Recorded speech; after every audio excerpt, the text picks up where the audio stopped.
All right. Welcome back, everybody. My name's Tisok, and I'm going to share with you another composition I wrote many years ago, this one in 2014. And I wrote it to practice writing for film. And in order to do that, I looked for animations and films, short films that I liked online, and wrote to them. And that's it. So this one's called Little Boat. It's based off of an animation called Little Boat. Huge shout out to Nelson Bowles, who is the one who created this animation, without whom this video would not be possible, the music would not have been written, and I would not have content for to share with all of you. So, so yes, thank you, Nelson. By the way, Nelson, I'm sorry if you're seeing this. The cropped size on this video, I understand that's a huge detail for animators. The width, the ratio of the video itself. I'm not a video guy. I couldn't figure out how to do it, so but this is the best I could do, and I apologize. So, anyways, okay, so let's get into the music. I've actually tried this a couple of times already. I think this is my third take. I missed a couple of things in the first one, a few more in the second one, and so we'll see if we can make this one the one we keep. Okay, so we're going to start with a guitar. The guitar is the only instrument that was actually recorded. Everything else is a virtual instrument. But it turns out it actually turned out all right. It sounds fairly natural. Now the video, the animation is very light. There's no music in its original form, and I think it's actually amazing without the music. But I just needed something to practice on, something that I could practice with. So I just found this one. I liked it. I wrote on top of it. So in honor of that sort of light feel, I tried to write something that was light. I don't know how else to say it. So here's the chord progression for the guitar, or for the song, I should say. And it's fairly simple. Again, keeping in line with that simplicity that the video sort of portrays.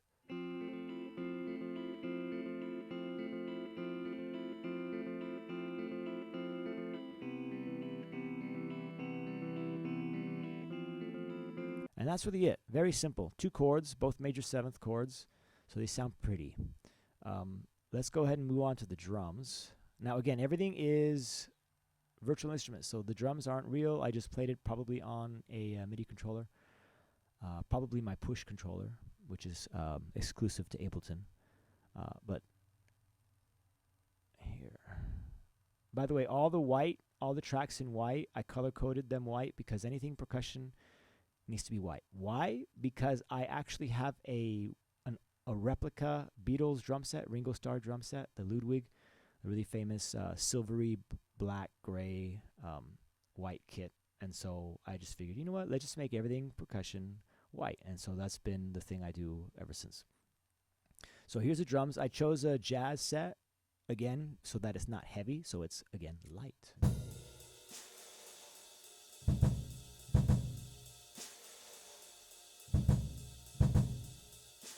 That's the majority of the beat.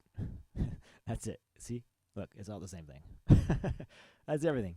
Now, one thing, for those of you that are doing this kind of work, you may already know this, but I figured I'd share. You don't want the hits on your drums to be right on time. See how this one's a little off? That's actually good.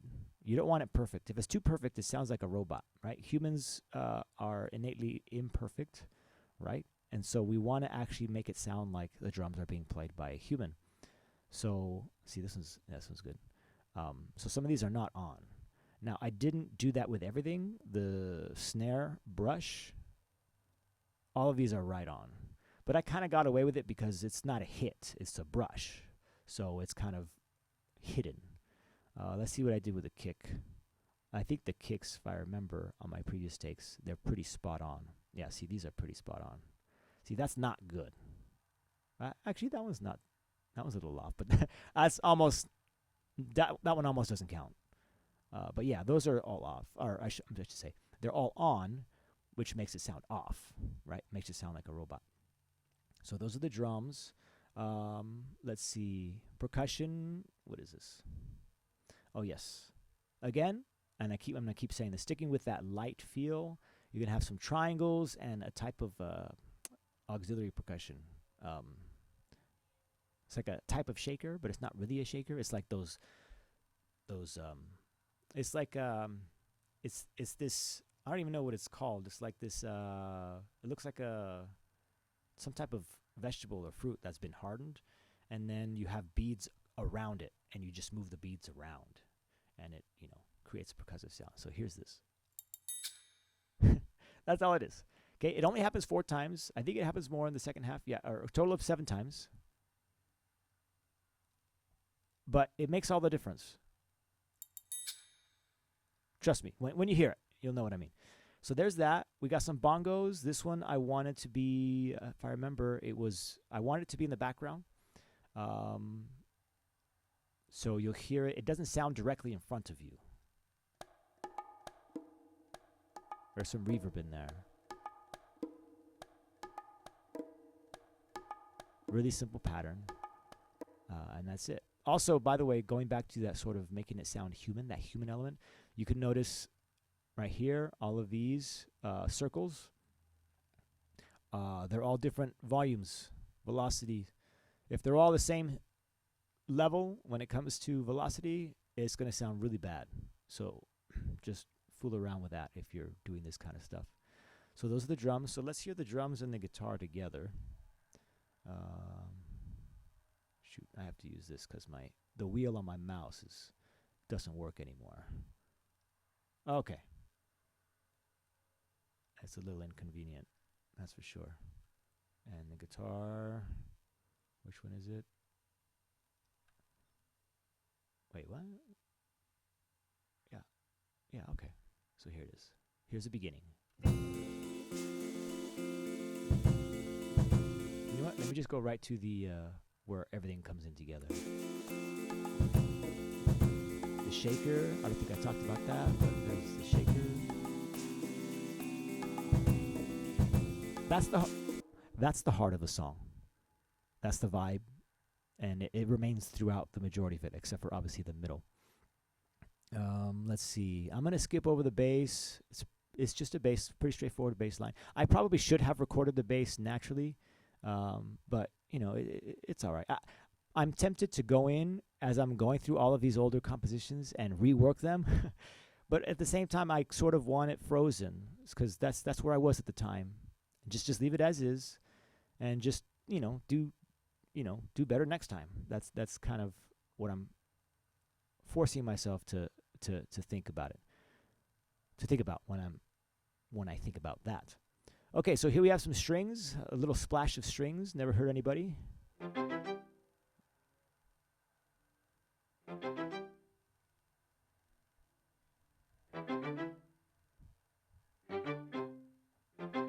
That's it. That's all it is.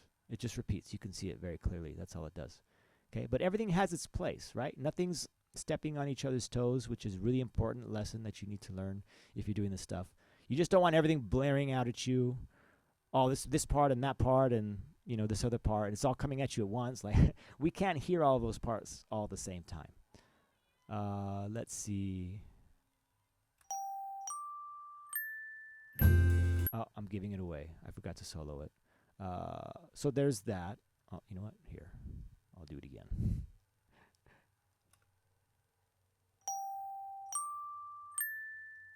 Okay, nice little kid-like sound. And you'll see what, and when you watch the video, you'll see why I chose that. Let's see, what is this? Okay, that's it. That's all it is. Da-da-da-da. And then that's it. Okay, everything's sparse. Here we have a melody for the first time. And I doubled it up. One thing you don't want to do if you're doubling up, don't copy-paste. I probably did this copy-paste. Let's see. Yeah, it definitely looks copy-paste. You see how these are exactly in line? This line, and then this line. I mean the horizontal line. I don't think you can see my cursor, but they're all in the same spot. So I just copy-paste. Don't do that.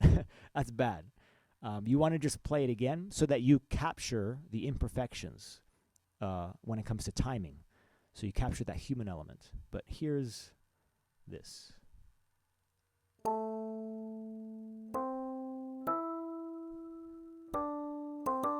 You know what? Let's do that again. I'm going to add the guitar. No, that's not the guitar. Here. let's add this guitar. So you can hear the harmonies. The harmonies make a huge difference.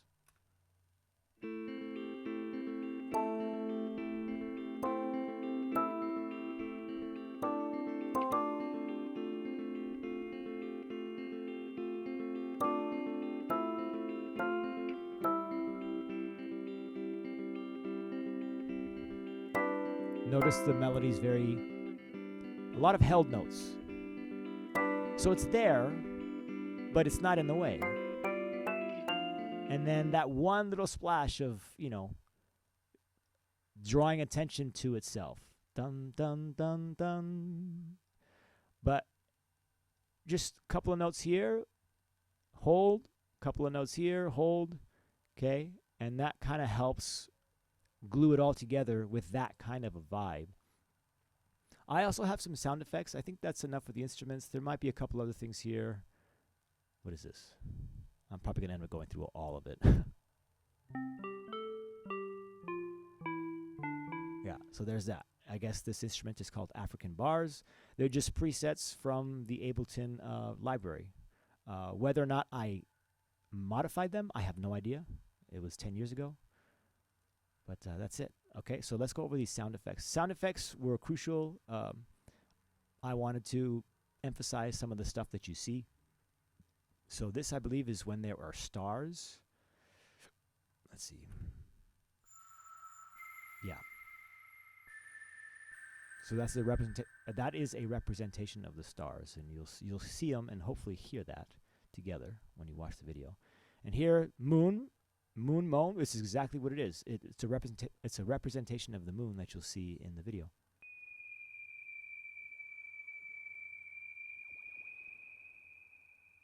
That's all it is. Okay. So before I go, let me make sure this is the take I keep by going down the list here. Drums we went over, so that I don't have to do another take. Guitar we went over. Bass, I think I just ignored that, but it's just simple stuff. Strings we went over. Yeah, we got everything. All right. So I'm actually not going to play the song here, the instrumental. If you want to hear it, watch the video. I also will post the video with this music in the same post. So thank you very much. If you have any questions, let me know. If you think if there are ways you think I can improve the breakdown of the music or anything at all, something maybe I haven't thought of, which is probably a lot, feel free to let me know, and so I can continue providing content that you want to engage in, and just make it better for all of you. Okay? So thank you once again, and yeah, take it easy.